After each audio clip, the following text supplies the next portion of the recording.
Welcome to the show, fellow conspiracy realist. Matt, this classic episode has me wondering, should we be doing exorcisms? Should we get back into that? Yeah. I mean, it's been too long, first of all. Second of all, it's so much fun. Mm-hmm. Third of all, I don't know. I would love to have an exorcism performed on me just to like test and see if there's any demonic stuff going on in here. just like a spiritual physical. Yeah. Like I don't even know it's happening or anybody, and you just test it out, see what happens. If you get anything, well, you win. Hold this cross and cough. So the idea of an exorcism, this exists throughout history, throughout the world. Some version of this in the West, the Catholic concept of an exorcism is probably the thing that's most familiar to people. Like, you know, in the 1973 horror film, The Exorcist, we were surprised a number of years ago to learn that exorcisms are actually on the rise. Yeah.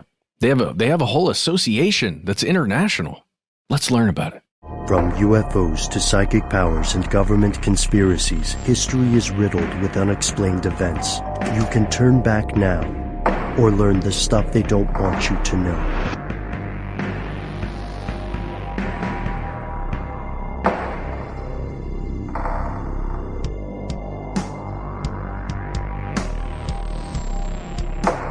Welcome back to the show. My name is Matt. Usually that's Noel, but he's not here today. And we promise that as far as we know, our compatriot is not possessed. We are, of course, joined with our super producer, Paul Decant. They call me Ben, you are you, and that makes this stuff they don't want you to know. The power of podcast compels us. Yes, right? It does. To perform certain rituals at certain times. And this is one of our rituals that you and I have been doing for a number of years, Matt. We research something strange. We may conduct an interview. We may travel somewhere, and then we come together in this place and with our Coca-Cola holy water and pour it into our mouths. At least I do. I think you've got straight up coffee today, which is just as good, if not better. And our relics are with us, our microphones, our headphones. Our smelly pop filters. That was a subject of discussion before we dropped in. Everybody uses them. And, you know, sometimes you have coffee breath. It's all good. Sometimes you have Coca-Cola breath. My strategy, by the way, is I'm pretty specific with this. I try to stay away from the mic. You know, I don't want to get right on it. Yeah, fist length. Voiceover, yeah. And additionally, one could argue, if we were to look at podcasting as a ritual or a rite, that what you and I are doing now is incantation. Ooh. Because we do spend, you and I especially have spent a lot of time behind the scenes or off air, off camera, saying, you know, how should we approach an idea? Should we structure it?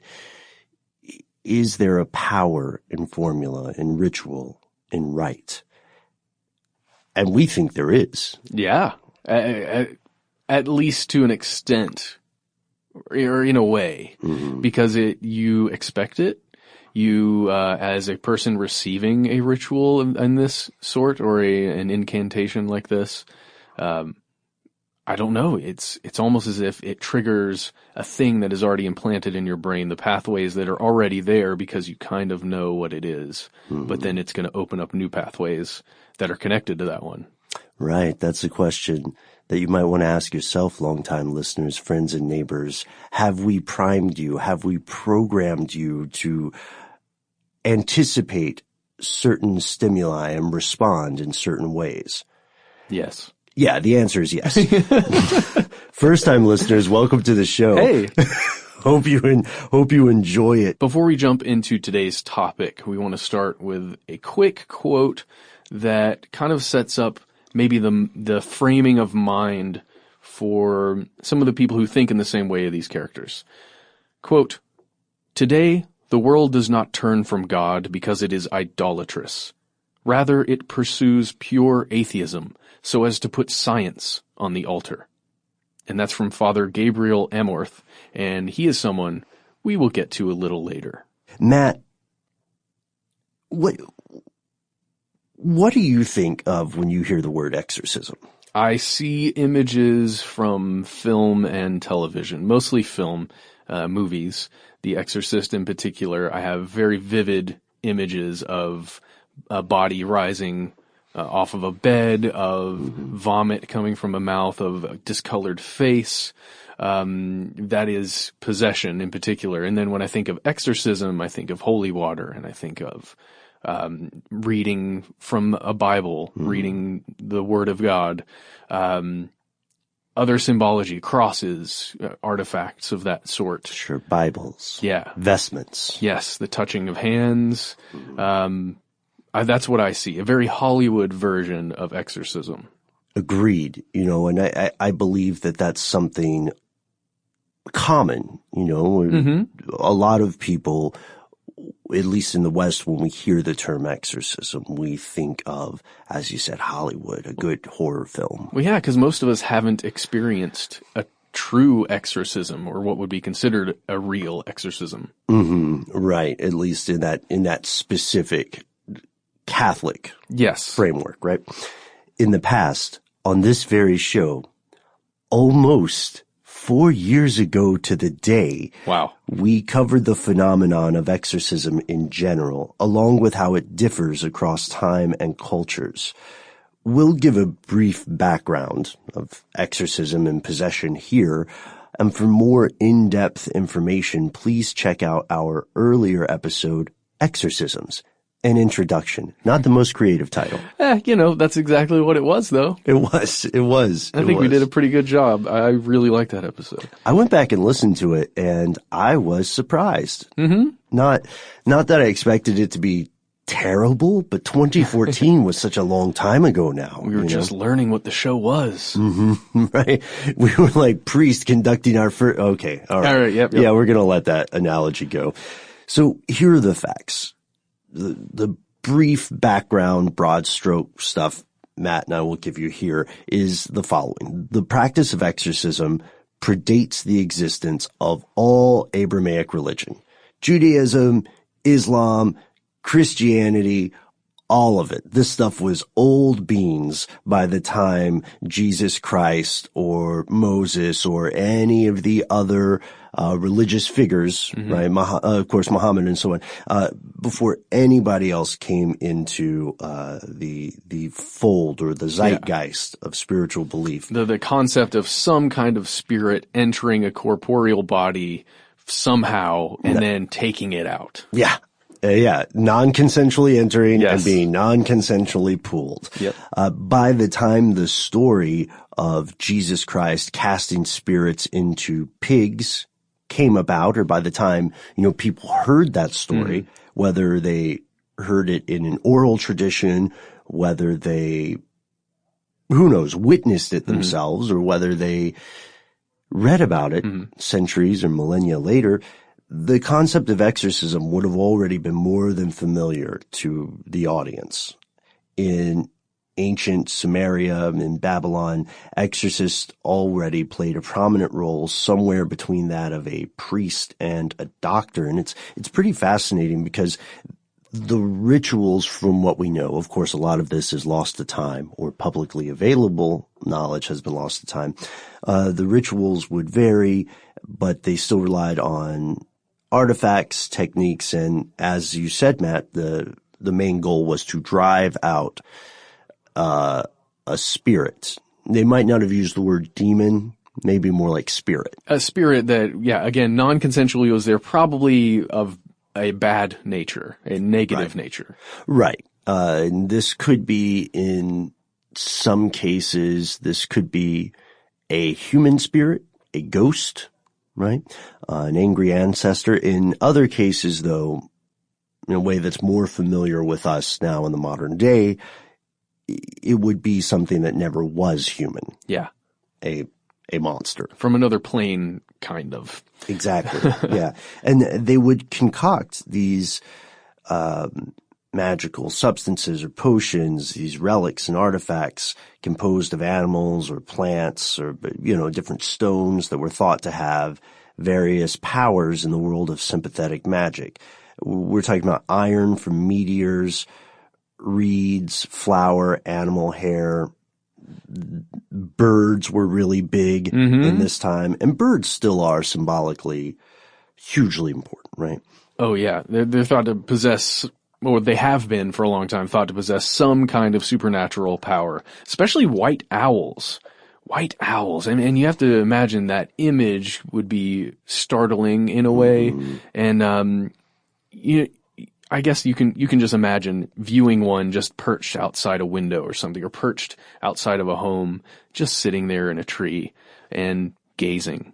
Now, we have both lived outside of urban areas in the past, right? And I believe Paul has as well. I have to admit, even as someone without Noel's crippling fear of all things avian, when I unexpectedly see a large predatory bird, I mean, that's a double take moment. Yeah. I'm going to say I'm startled, not frightened, because usually for a long time now, I've been a bit too large for the average bird to attack. Yeah. But have you ever been in a situation where you hear a slight rustle and you turn to the left and there's a hawk or a falcon or something? Yeah, I have two really fast stories. Yeah. Okay, so the other day I was driving to work in the morning. It was very foggy outside. It was the day I posted on our Instagram a couple of pictures of Atlanta in this heavy, misty fog. Conspiracy Stuff Show. Feel free to follow us. Yes. Well, as I got to the stop sign in my neighborhood, I looked to my right and I see, I'm not really sure what it is at first, and then I realize, it is a large brown hawk. Very large, about the size of a large cat. And it has its wings wrapped around something. It's sitting or standing on the ground. And something is like kind of twitching and moving underneath its wings, and you can see it kind of readjusting itself. And then it opens its wings a little bit. It sends its beak down really fast around the neck of this squirrel that it's got trapped. And then it's holding it down still. And I swear it looks up. And it looks right at my car, because I just stop and I just stare at it for a little while. It stares at me, and then I go, all right, I'm moving on and I'm driving carefully, just in case this is an omen of some sort. And the other one is, in my backyard, it's a fenced-in area, there is a family of large owls, and I didn't realize this. Oh, wow. Until one night I took my small Dachshund Terrier mix out in the back to go to the bathroom. Buddy, and I heard a sound that I was unfamiliar with. I did not know what type of bird it was. I didn't know anything. I just knew it was a large bird, and it was just above me in this large oak tree. Was it a vocalization? It was a vocalization that I cannot reproduce. And it sounded like a curse word, huh? Yes, yeah. But it was so eerie, and I didn't know until when I got this powerful flashlight out of my house, shined it up, and it was just this huge owl perched on this tree, and it was, again, like just staring down at the source of light at me. And the feeling, even now, in then 2017, was of dread of some sort. And don't be fooled by the vocalization either, because owls are some of the quietest predatory birds.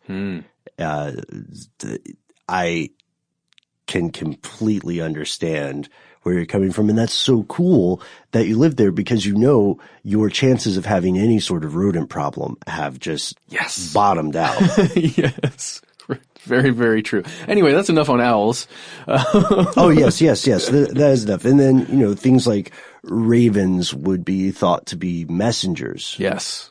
Owls also, but owls were more associated in these ancient times, in Sumeria at least, with insidious powers, the powers of darkness and death and decay and evil, right? Yep. Whereas ravens were like bad news, but owls the messenger. Owls were terrible news.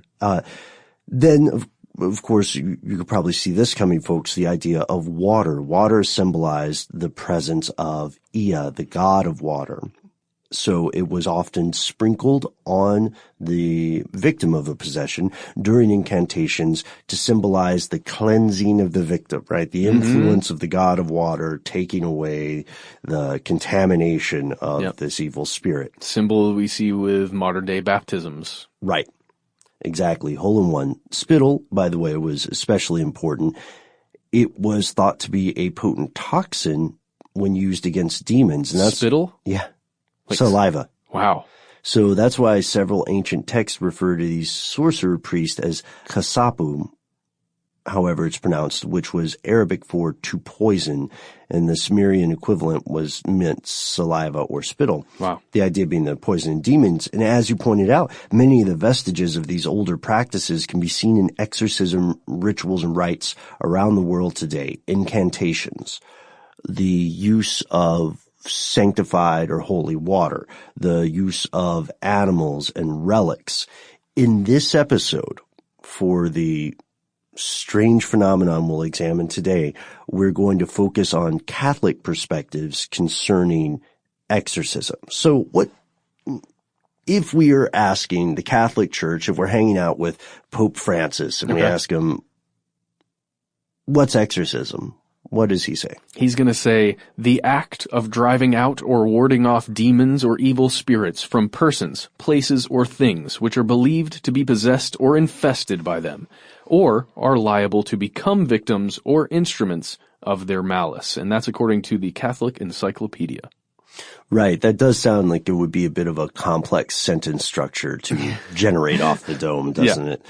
While the treatment of this perceived condition, spiritual possession, may vary from one culture to the next, the idea is extraordinarily common, as we discussed in our previous episode, throughout history, and the gist of it is pretty much the same across time, culture, and space. An evil, typically non-corporeal entity or non-physical entity invades a physical vessel.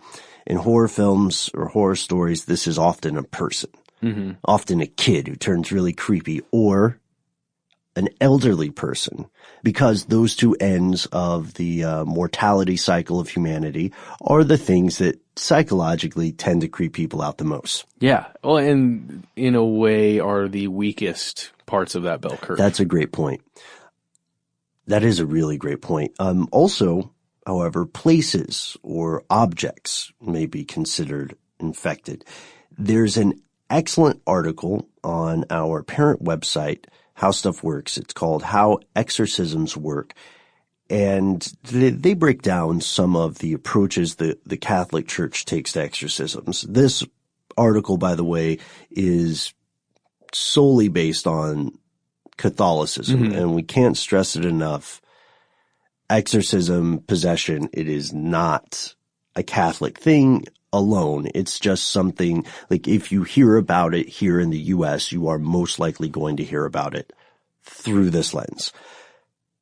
Anyhow, according to this, the Catholic Church recognizes not one, but several types of exorcism, and some of them may surprise you. Yeah, the first one is baptismal exorcism, and this is when you bring an infant, like a baby, prior to being officially baptized into the church.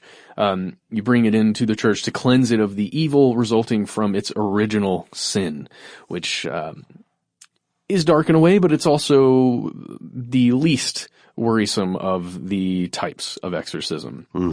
The second one is simple exorcism, and this is more of a blessing, really, than pulling things out of it so much, I guess, in a way. But you're blessing a place or a thing, so a physical object, to rid it of some kind of evil infestation.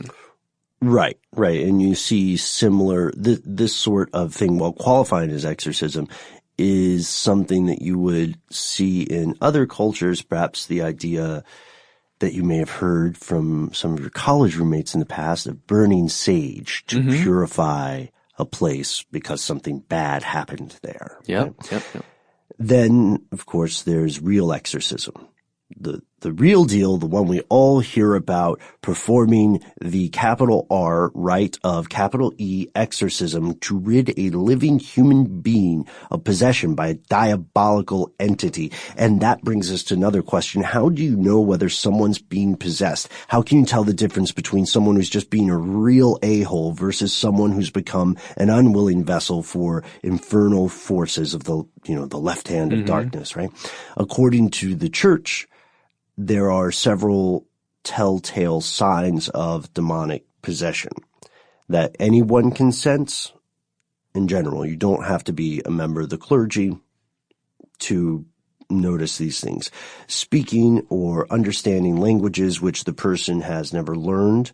It's different from speaking in tongues, glossolalia, because that is believed to be indicative of religious ecstasy. Yeah. Whereas speaking in fluent Aramaic or something is considered to be a sign that there's a different entity at the wheel of your mind. Yeah, the traditional speaking in tongues it's just gibberish. It's not actual formations of words or sentences, generally. Then there's knowing or somehow revealing things that the person has no way of knowing. If it was regular times and this person just was existing in their life, there's no way they could have known this. Clairvoyance. Yes. Yeah, in physical strength beyond the person's natural physical makeup, which is an interesting thing because we know in times of great stress, that can actually happen. Hysterical strength is a thing to some degree. And then a violent aversion to God, the Virgin Mary, the cross, and other images of the Catholic faith. Yeah. Which, again, we have seen over and over. So where does that leave us today? We'll tell you after a word from our sponsor.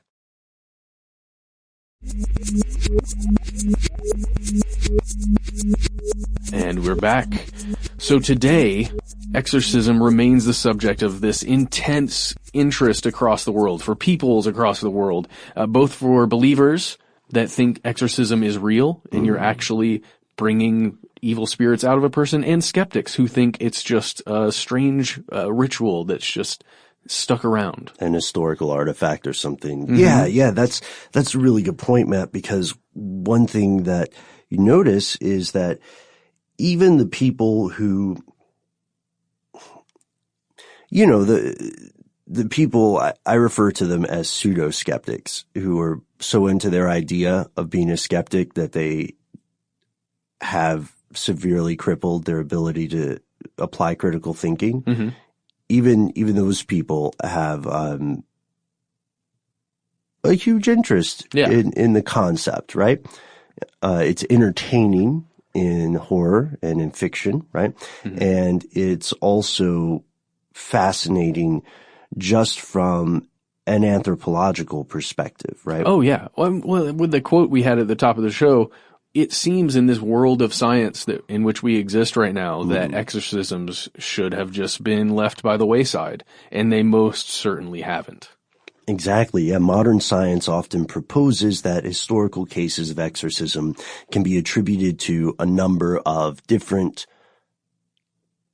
mundane causes, including things like mental health issues that would not have been recognized in the same framework through which we recognize them today. Stuff like schizophrenia, right?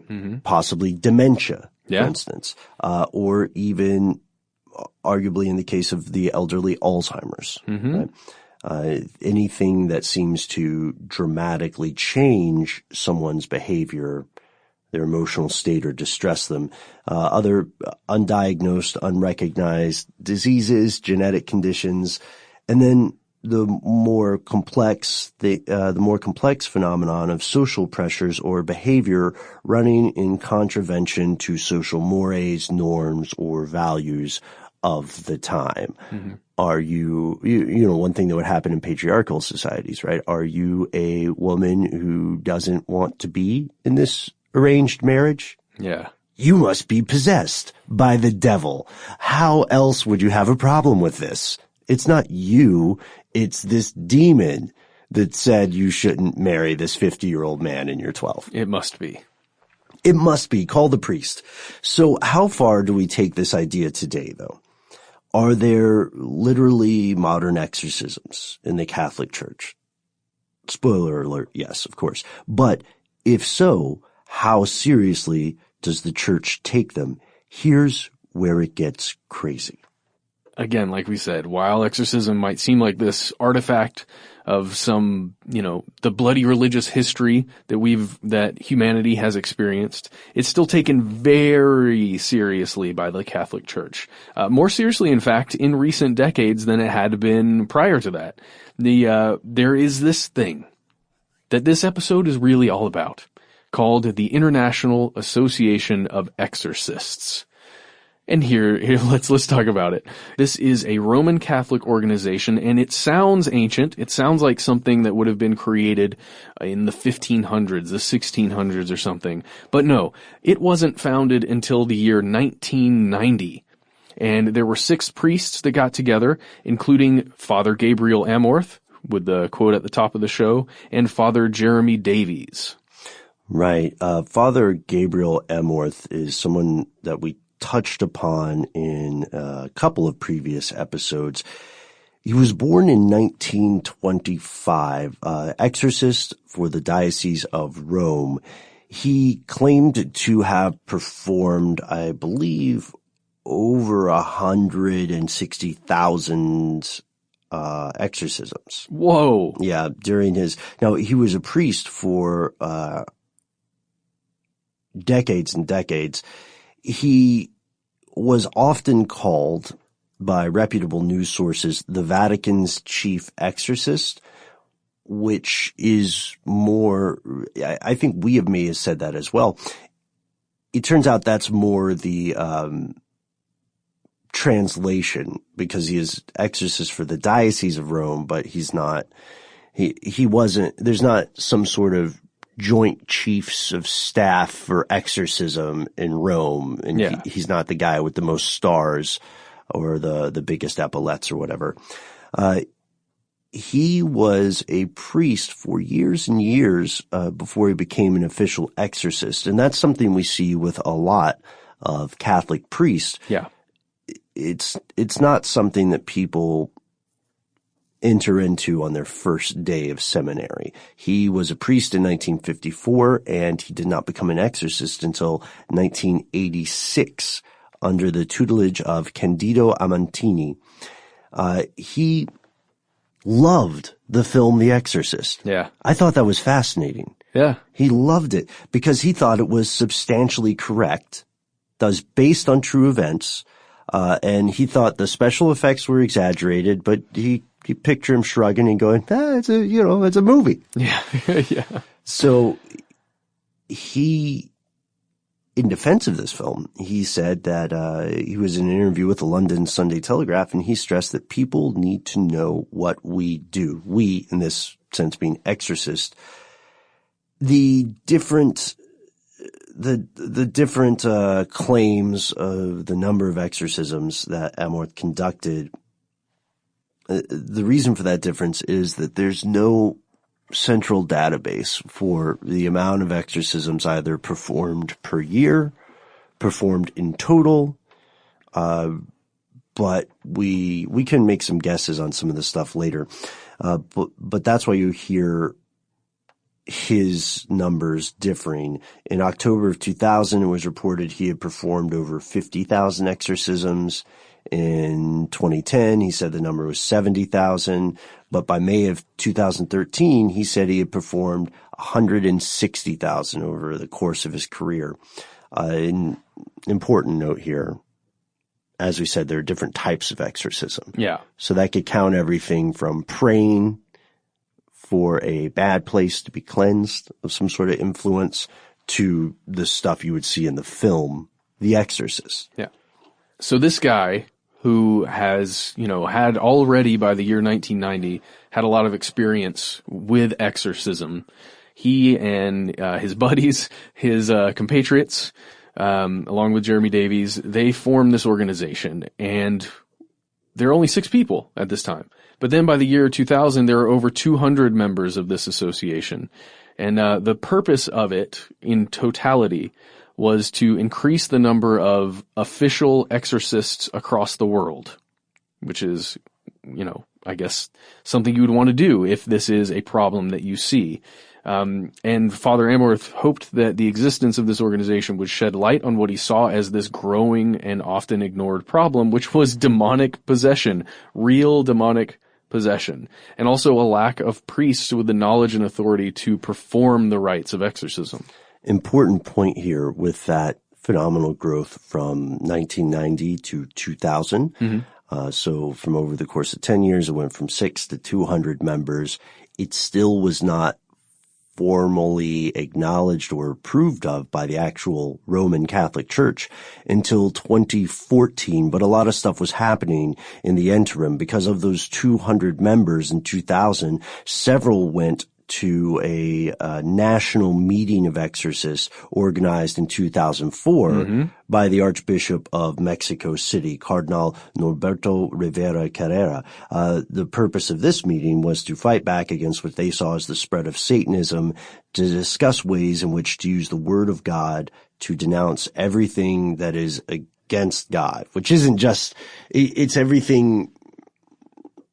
It's similar to the approach that the NSA or other post 9/11 intelligence agencies take toward rooting out terrorism. Anything against national security. National security, probably a better way to put it. So it's anything loosely associated. It's sort of the mentality where everybody's playing 6 degrees of Kevin Bacon, but now it's 6 degrees of terrorism, 6 degrees of Satan. So it's not whether something is openly associated with what they see as the powers of darkness with their by its practitioners, right?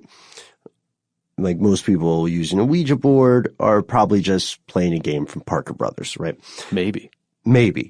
But in this mind, they're saying, well, regardless of whether the practitioners or the audience feels this is an infernal thing, we are going to combat it. We are going to root out every piece of possible influence mm-hmm. that might be coming through these outlets. So what kind of stuff is this? Everything from witchcraft to magic, to occultism, fortune telling, the New Age movements of using crystals for healing, even masonry. Oh, and important note, that's Freemasonry, not just bricklaying. Are you sure? Because I don't know. Churches are built of stone. Oh, yeah, I guess so. All right. The meeting itself was attended by over 500 people. Most of these people are priests. They were from all across Mexico. All of them were somehow involved with exorcism, whether, they were new to the game or seasoned veterans.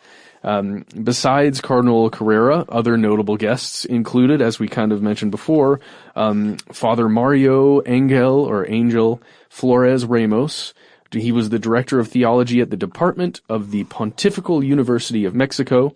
Father Giancarlo Gramilazzo, the president of the International Association of Exorcists at the time. So he is the president of the association that we discussed earlier. You also had Father Gabriel Amorth, the founder of that association, or one of the founders of that association. He's the driving force, sort of a president emeritus. Yeah, sure. So there's a big question that comes up here. And, all right. Before we get to it, just to paint some of Father Amorth's character. Okay. This is an unrelated story we found in our research that I think is worthwhile. Okay. So Father Gabriel Amorth was not just an exorcist, right? Listen to me, just an exorcist. Mm-hmm. Those guys, they will really mess up your weekend. Just on a side note. Yeah. So was not merely an exorcist or did not relegate his integrity or sense of purpose solely to these ideas. He also fought against what he saw as corruption within the Vatican itself. He famously in 2012 attempted to blow the whistle on one of the Vatican's most enduring mysteries, which was the disappearance of a child named Emanuela Orlandi. In 1983, she disappeared. She was 15 years old, child of a Vatican employee, and it became a mystery that was never going to be solved. And people have made various claims about it. In 2005, an anonymous caller to an Italian crime show on TV said that you could find evidence of what happened to her in the tomb of a mobster who was gunned down by rival gangsters in the 90s. But in 2012, Father Amorth said that the girl was abducted by people within the Vatican and part of the establishment who had a sexual motive to the crime, that she was forced to take part in child abuse parties. Whoa. And he has the quote here: "The network involved diplomatic personnel from a foreign embassy to the Holy See. I believe Emanuela," Holy See being the Vatican, "I believe Emanuela ended up a victim of this circle."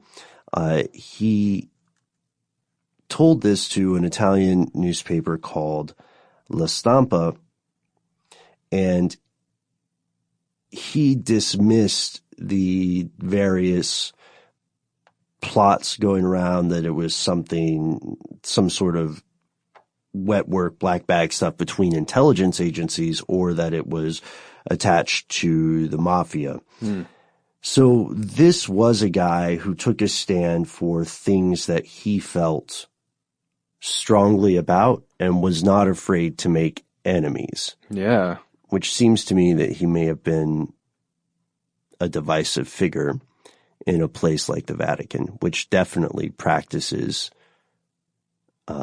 its own sort of omerta, or code of silence, when it comes to these crimes. Yeah, I'd say so. I wanted to add that. I know it's a bit of a derailment, but it is important because I do think it paints his character as a man unafraid to speak truth to power, which is an all too rare trait in the modern world, and probably historically has been a very rare trait. Yeah. But that aside, those are bona fides to me in regard to his character, even though obviously I don't agree with the person. I've never met the person, so I don't agree with everything they stand for, what they say.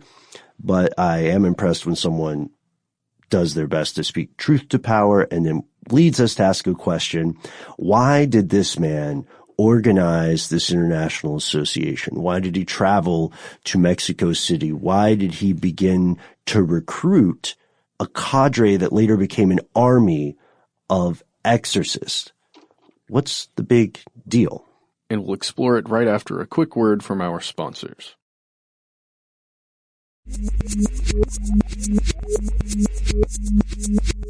We've returned, and thankfully we have an answer to this question. We don't always have an answer to questions. No. But in this case we do. The formation of these organizations marked a strange trend in the world of possession reports and exorcism requests. Mm-hmm.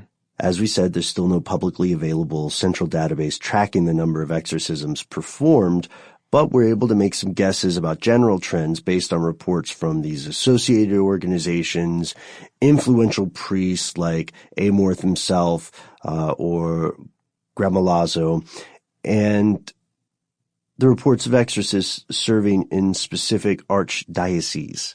For several decades in the late 19th and early 20th centuries, reports of possession and, requests for exorcisms had been on the decline. They've been reducing in number because for years after the Roman Catholic Church's Second Vatican Council, or what they called Vatican II, that was Electric Boogaloo. Yeah. God, everybody at our job uses that joke. Yeah.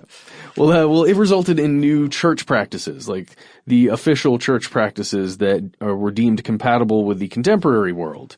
And in this case, with this Vatican II, it was taboo for priests to speak of Satan as if a a physical or a Satan actually existed. Right. So not Satan as a real thing, Satan as a metaphor for the struggle to grow closer to God.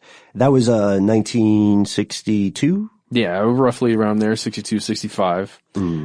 However, in the more recent decades, as we're getting closer to today, exorcism requests didn't just start to grow. They didn't just inch up a little bit on the scale. They spiked way up, especially here in the United States as well as in the United Kingdom. And cultural scholars will often argue that this rise is coming out of the, possibly what you could see as the spike would be the premiere of The Exorcist, which became a huge blockbuster hit. 1973. Along with subsequent satanic panic that occurred here in the United States and elsewhere in the late 1980s and 90s, where just interest in the scary parts of possession, interest in belief that maybe there's Satanism occurring in the town where you live, where groups of people are getting around to worship Satan and hold rituals. And to the true believers, however, this is a signal of something much larger at play. And this rise was such that as of 2016, despite the formation of the International Association of Exorcists, the Catholic Church was having serious problems fielding all requests for exorcisms, as many of the older exorcists were aging out or dying, and many of the newer, less experienced priests were frightened of enacting the rite. And again, this is, serious stuff in this world.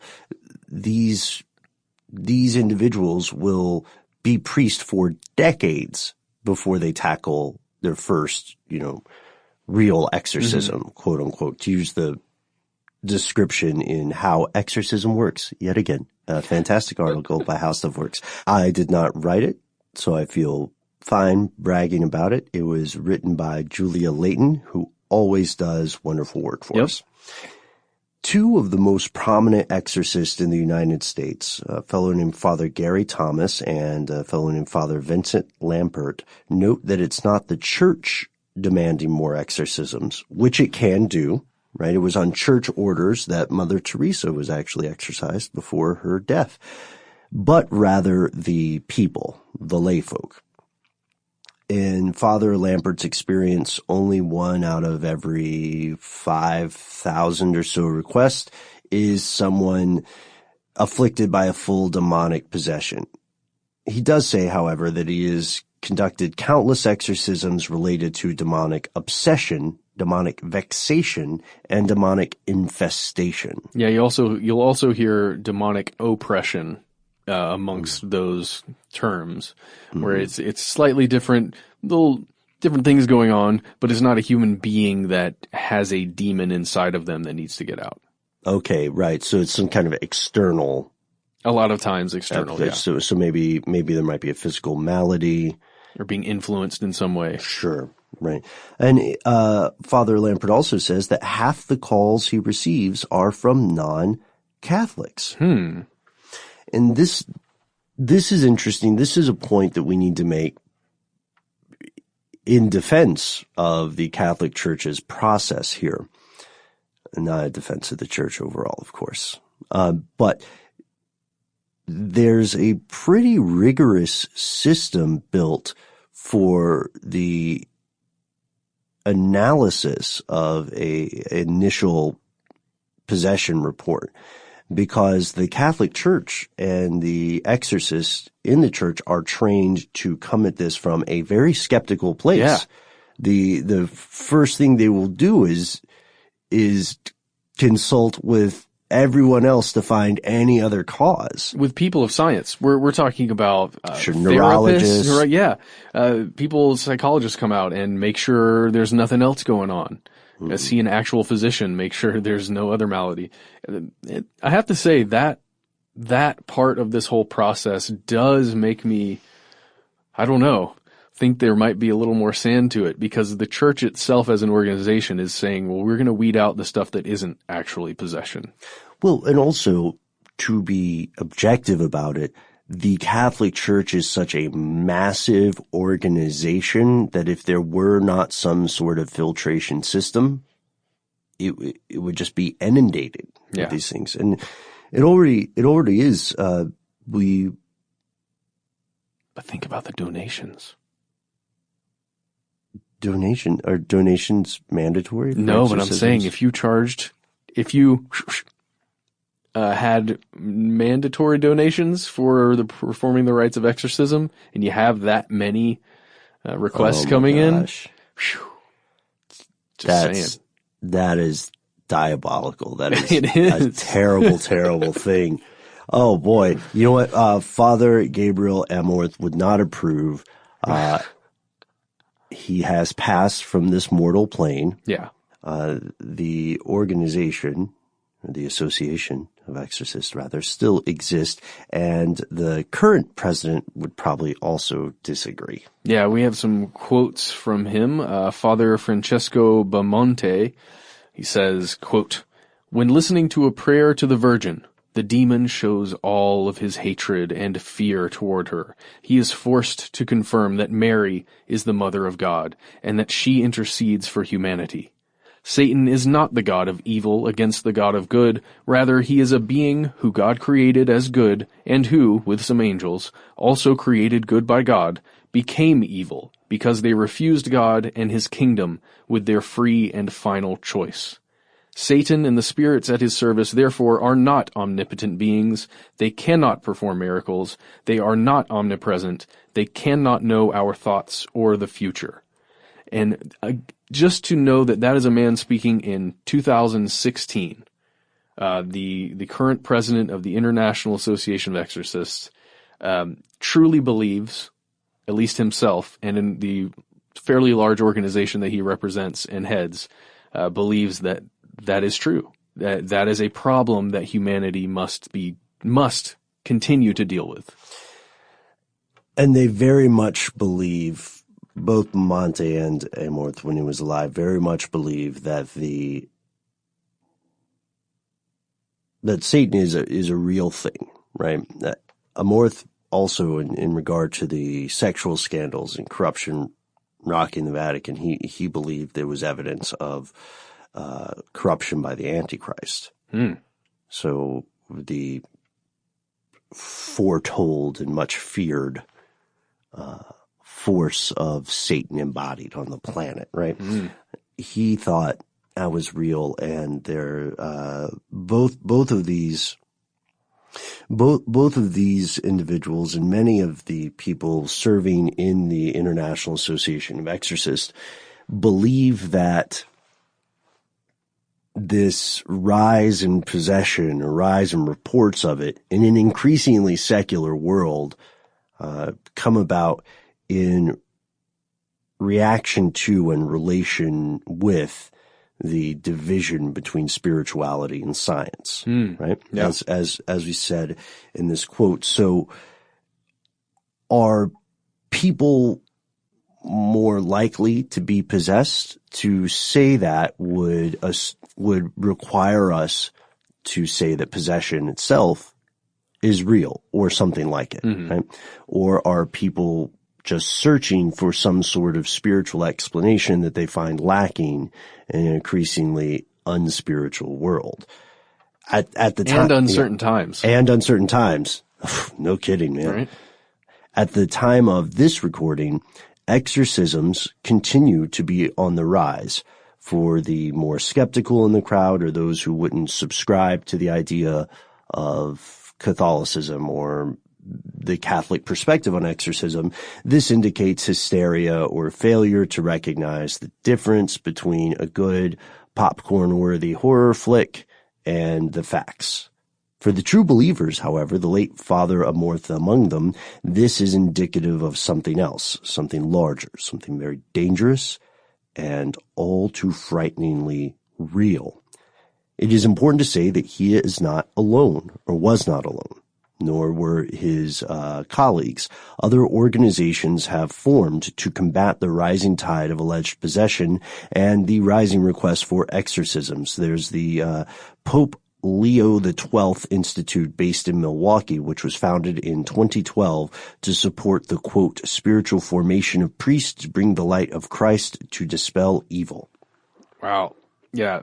And this thing, it started as just a series of meetings, informal meetings, at the request of bishops in the United States. They wanted training, really. They needed more people who could perform exorcisms. So they wanted education and training. And it's also a response to Pope St. John Paul II's recommendation that every single diocese should have an appointed exorcist. And a spokesperson with the United States Bishops' Conference said, although ideally every diocese should have its own exorcist, there are no statistics kept by the church to the actual, the factual numbers of how many exorcists there actually are.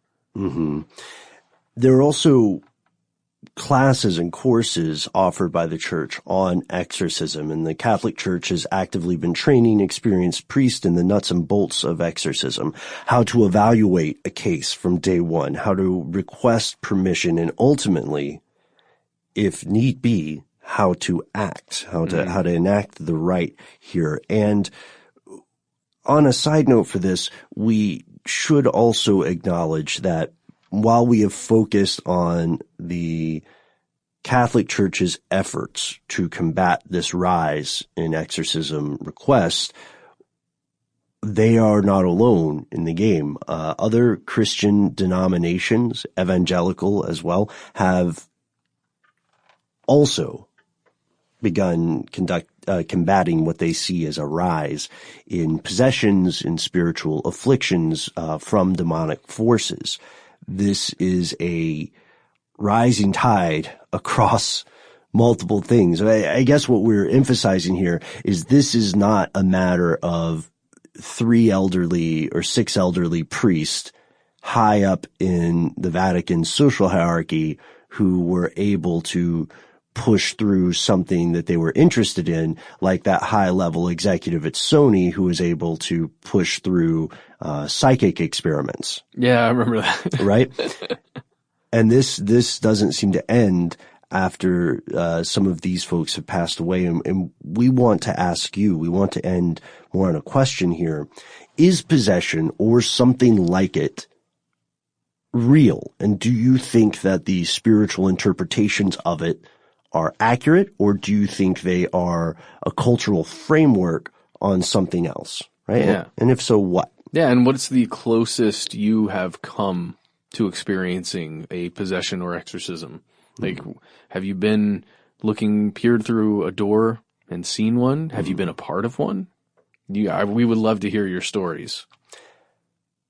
And then perhaps more importantly, I won't speak for you, Matt, but from my end, more importantly, why is it on the rise? Because that's the spookiest thing.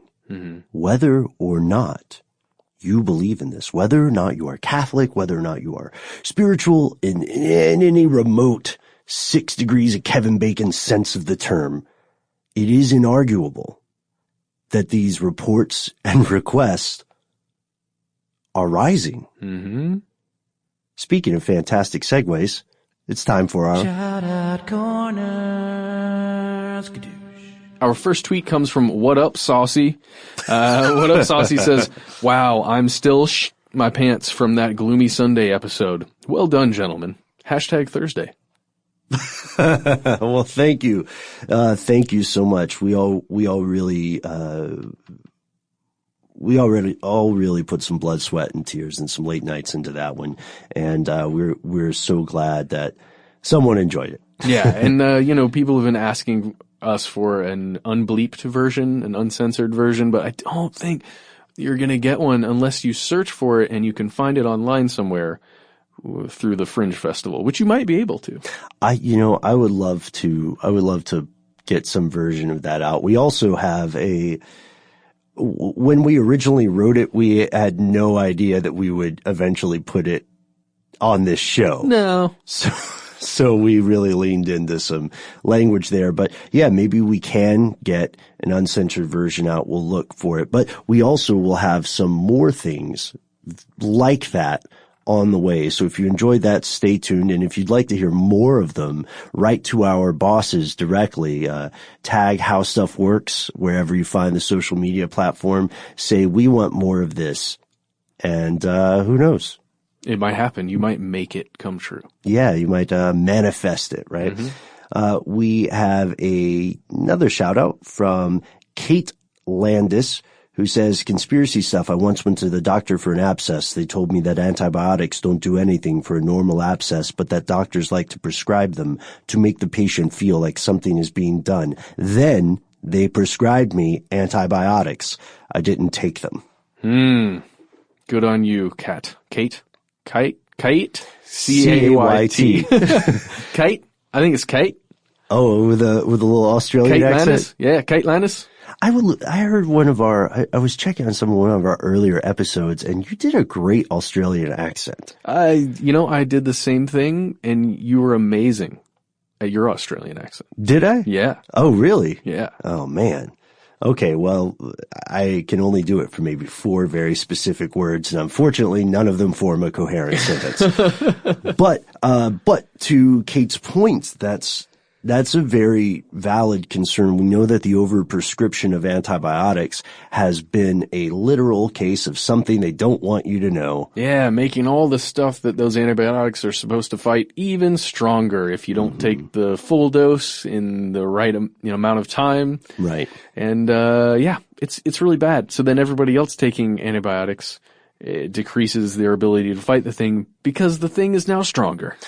Maybe we should look into some of that, the current state of antibiotics. We did Rise of the Superbug, but I don't know if we've looked at it too recently. And unfortunately, the situation is changing. Only getting worse. Man, I pulled up Pandemic 2 again, that online game, and I started to play it, and it just got too depressing because it could happen. Yeah, so it's a little too real for my taste. Well, thank you for writing to us. Our last shout out for the day comes from Sunshine Kid 21, and Sunshine Kid 21 says, "Could you guys do a podcast about root canals? I heard it was a scam and it causes health problems, etc. Thanks, I love the podcasts." Root canals as a conspiracy? That's interesting. I had heard that the metal filling that is used, the amalgam that is used, is that what it is? Amalgam?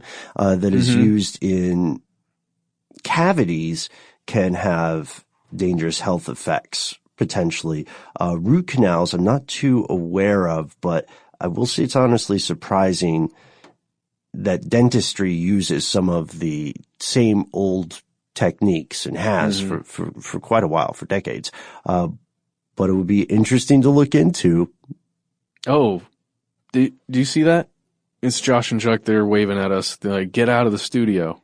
Oh, I thought that was just a hello wave. Okay, well, I've just been waving to them for like 5 minutes. So, sorry. Maybe that's all they're doing. Oh, nope.